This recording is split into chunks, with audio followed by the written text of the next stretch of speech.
शुक्रिया चेयरमैन साहब। चेयरमैन साहब, आज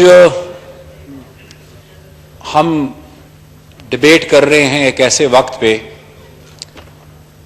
जबकि हमें एक वबा का सामना है, और एक वबा भी ऐसी वबा है कि जो एक गांव तक महदूद नहीं है, एक इलाके, एक जिले, एक सूबे तक महदूद नहीं है,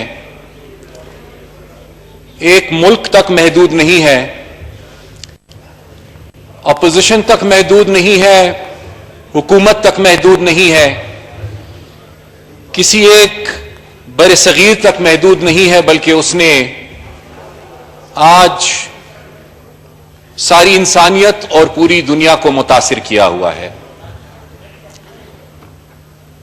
और जाहिर बात है कि इस वबा ने कब खत्म होना है और कैसे खत्म होना है, यकीनी तौर पर इस सवाल का जवाब शायद आज दुनिया में हर कोई ढूंढने की कोशिश कर रहा है। और इन हालात में आज हम ये डिबेट कर रहे हैं। मेरी पहली तो कोशिश ये होगी कि मैं आज कोरोना पे बात करूं, कोरोना के साथ जो हमारी आज की मुश्किलात और मामलात हैं, मैं अपने आप को उन तक महदूद रखूं, और कोई भी ऐसी बात मैं ना कहूं ना करूं जिससे इस हाउस का माहौल खराब हो, या इस वक्त जो कौमी इत्तेफाक राय की जरूरत है, खुदा न खास्ता वो मुतासिर हो। चेयरमैन साहब, 6 अप्रैल को पार्लियामेंट्री कमेटी की मीटिंग थी हमारी, तकरीबन महीना पहले, और उस दिन पाकिस्तान में 30,000 से ज्यादा टेस्ट हो चुके थे और 3,000 से कुछ जायद पॉजिटिव केसेस थे। और उस वक्त 10% लोग जो थे उनके टेस्ट पॉजिटिव आए थे, जितने टेस्ट हुए थे उस वक्त। यह उस वक्त की बात है कि जब पाकिस्तान में हम 10 लाख लोगों के हिसाब से 163 यानी 163 टेस्ट कर रहे थे, और उसी वक्त साउथ कोरिया 10 लाख लोगों के हिसाब से वो 8,000 लोगों के टेस्ट कर रहे थे। मैं ये तस्लीम करता हूं कि 6 अप्रैल और आज के दिन, इस दौरान हमारी टेस्टिंग कैपेसिटी बड़ी है, लेकिन कल खुद वजीर खारजा ने यह तस्लीम किया है कि अभी हमें मजीद टेस्ट करने की जरूरत है, और अभी हमारी कैपेसिटी उतनी नहीं बढ़ी जितनी बढ़नी चाहिए। 3,000 केसेस इससे पहले पूरे पाकिस्तान में थे।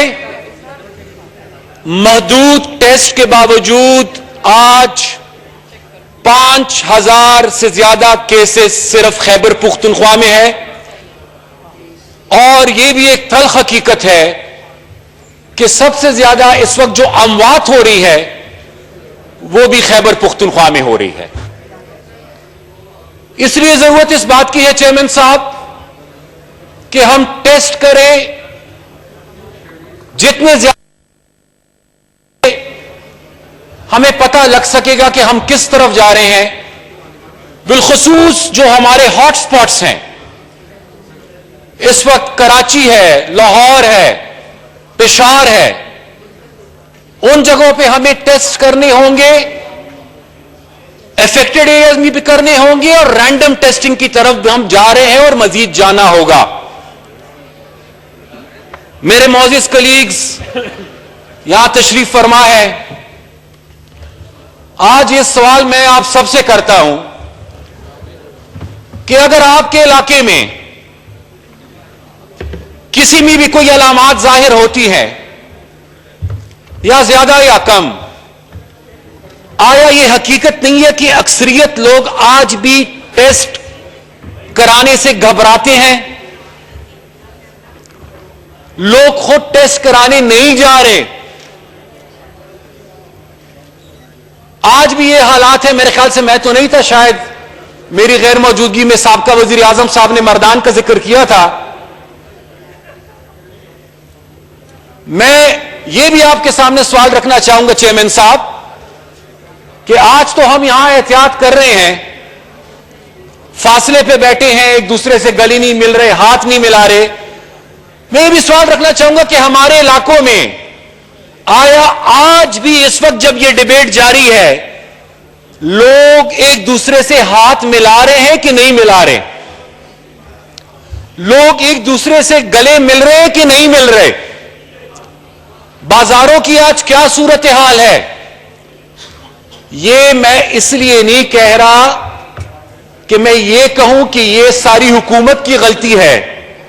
यह मैं इसलिए कह रहा हूं चेयरमैन साहब कि जो आगाही लोगों में होनी चाहिए वो आगाही आज भी बदकिस्मती से हमारे लोगों में नहीं है, और वो आगाही हम सबको मिलकर पैदा करनी होगी। चेयरमैन साहब, इतना सीनियर मेंबर बात कर रहा है और वहां गवर्नमेंट के मिनिस्टर्स और उनकी मंत्रालय की इसके अलावा ऑर्डर इन द हाउस जी, प्लीज। चेयरमैन साहब, हॉस्पिटल्स की अगर मैं बात करूं, पीपल इन जनरल, खासकर अगर किसी में सिम्टम्स भी होते हैं चेयरमैन साहब, they are reluctant to go to the hospitals. सबसे पहला केस पाकिस्तान का जो फौतगी हुई वो मर्दान की थी, मेरे हल्के की थी, मंगानी हुई। मैं आपसे शेयर कर रहा हूं ये कि जो आदमी फौत हुआ, अल्लाह उसकी मगफरत नसीब फरमाए, वो बीमार था, वो सख्त बीमार था, उसके बावजूद अस्पताल नहीं जा रहा था। जब उसकी हालत बहुत सीरियस हुई तब वो अस्पताल गया। आज भी ऐसे लोग हैं जिनके टेस्ट नहीं हुए, अलामात उनमें हैं, वो हॉस्पिटल्स नहीं जा रहे। क्या करना है उनके बारे में? हमने क्या सोचा है हमने उनके बारे में? इस हवाले से भी कोई बात करेगा कि नहीं, मैं अच्छा आप बुरे, मैं ठीक आप गलत, इसी बहस में हमने उलझे रहना है। चेयरमैन साहब, डॉक्टर्स, सबसे पहले तो सबने और मैं भी डॉक्टर्स और पैरामेडिक्स को, एम्बुलेंस के ड्राइवर से लेकर एक सफाई वाले जो होते हैं हॉस्पिटल्स में, उनको खिराज तहसीन पेश करना चाहूंगा। लेकिन यह भी मैं पूछना चाहूंगा कि जब सिंध के डॉक्टर्स हमें कहते हैं, हम क्यों नहीं सुनते? जब पंजाब के डॉक्टर्स हमें कहते हैं, हम क्यों नहीं सुनते उनकी? जब पुख्तनख्वा के डॉक्टर्स हमें कहते हैं, हम क्यों नहीं सुनते उनकी? अपनी हेल्थ कैपेसिटी की तरफ देखा है? अभी यूएनडीपी की रिपोर्ट आई है, अभी उनकी रिपोर्ट आई है, और वो फिगर्स मैं दोहरा देता हूं कि डेवलप्ड कंट्रीज में फॉर एवरी 10,000 पीपल वहां पर 30 फिजिशियन, हमारे 10 से कम। वहां पर 81 नर्सेस, हमारे 5 से कम। वहां पर 55 हॉस्पिटल बेड्स, हमारे 6। यह भी मैं किसी एक पॉलिटिकल पार्टी की तनकीद नहीं कर रहा। जितनी भी 1947 के बाद हम सब हुकूमत में रहे हैं, हमने अगर प्रॉपरली हेल्थ सेक्टर में इन्वेस्ट नहीं किया है, ये फिगर्स बताते हैं कि इसके लिए हम सब रिस्पॉन्सिबल है। सब ये कलेक्टिव रिस्पॉन्सिबिलिटी हमें अपनी एक्सेप्ट करनी होगी। और इन हालात में जहां पर एक सूबे में एक दिन में 1000 केसेस हो रहे हैं, मुल्क में 2,000 पॉजिटिव केसेस आ रहे हैं। हम नहीं सुन रहे अपनी डॉक्टर्स की, और खुदा ना खास्ता अगर वो हालात हमारे हुए जो यूरोप में है, तो क्या हमारा हेल्थ सिस्टम इस काबिल है कि वो उस बोझ को बर्दाश्त कर पाएगा चेयरमैन साहब? और अब आप चेयरमैन साहब कुछ सवालात और कुछ सजेशंस जिसमें मैं रहनुमाई चाहूंगा। सबसे पहली बात तो ये कि इस हवाले से क्या हम सब एक पेज पर है? दूसरा सवाल, क्या यह वक्त मुनासिब है कि हम सो कॉल्ड लॉकडाउन या रिस्ट्रिक्शंस में नरमी करते? Have we acted too early too fast, और या हमने ठीक किया है? तीसरा सवाल, क्या हम पीक पे पहुंच चुके हैं?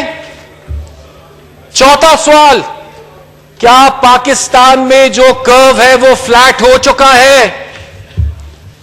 पांचवा सवाल, कि सब कॉन्टिनेंट में इस वायरस का बिहेवियर आया उतना एग्रेसिव है जितना यूएसए और यूरोप में है? एक और सवाल, क्या हम हर्ड इम्यूनिटी की तरफ जा रहे हैं? और अगर हम हर्ड इम्यूनिटी की तरफ जा रहे हैं तो 22 करोड़ की आबादी है, 15 करोड़ को पहले इन्फेक्ट करना है, फिर हमने ये देखना है कि हम किस तरफ जा रहे हैं। और एक और सवाल कि बैलेंस क्या होना चाहिए? चेयरमैन साहब, बैलेंस, एक नैरेटिव यह है कि जी लोग कोरोना से बाद में मरेंगे, पहले भूख से मर रहे हैं, तो इकॉनमी को बचाए, भूख का मुकाबला करे, इकॉनमी के लिए जंग करे। दूसरा नैरेटिव यह है कि जी लोग रहेंगे तो इकॉनमी रहेगी, पहले लोगों को बचाए फिर इकॉनमी का सोचे, पहले कोरोना से लड़े लोगों के लिए। मैं आप दोनों नैरेटिव से इत्तेफाक करता हूं। बैलेंस करके भूख से भी लड़े, कोरोना से भी लड़े, दोनों से जंग करें, लेकिन खुदा के लिए एक दूसरे से जंग ना करें, एक दूसरे से जंग ना करें। एक दूसरे से अगर हम जंग करेंगे तो कोरोना से हम जंग नहीं कर पाएंगे। और अगर इस जंग को हमने कम से come for the time being इस जंग को हमने अवॉइड किया, तो कम से कम थोड़ा या ज्यादा लेकिन हम कोरोना के खिलाफ जंग कर पाएंगे। अब मैं आज वो लोग खैबर पुख्तनख्वा के जो इस वक्त रोजगार और मजदूरी के सिलसिले में पाकिस्तान के बाकी हिस्सों में दूसरे सूबों में मौजूद है और वो बेरोजगार है, पब्लिक ट्रांसपोर्ट की बंदिश की वजह से आज उनको मुश्किलात है। मैं ये भी गुजारिश करना चाहूंगा प्रोविंशियल गवर्नमेंट्स को और फेडरल गवर्नमेंट को कि उनके लिए भी कोऑर्डिनेट कर लें कि मजबूरी की हालत में अगर वो लोग वापस अपने घरों को आना चाहते हैं तो कम से कम उनके लिए ट्रांसपोर्ट का बंदोबस्त करके उनको वापस अपने घरों को लाया जा सके। दूसरी मेरी गुजारिश पूरे पाकिस्तान के लोगों के लिए, लेकिन बिलखुसूस मैं खैबर पुख्तनख्वा की बात करूंगा।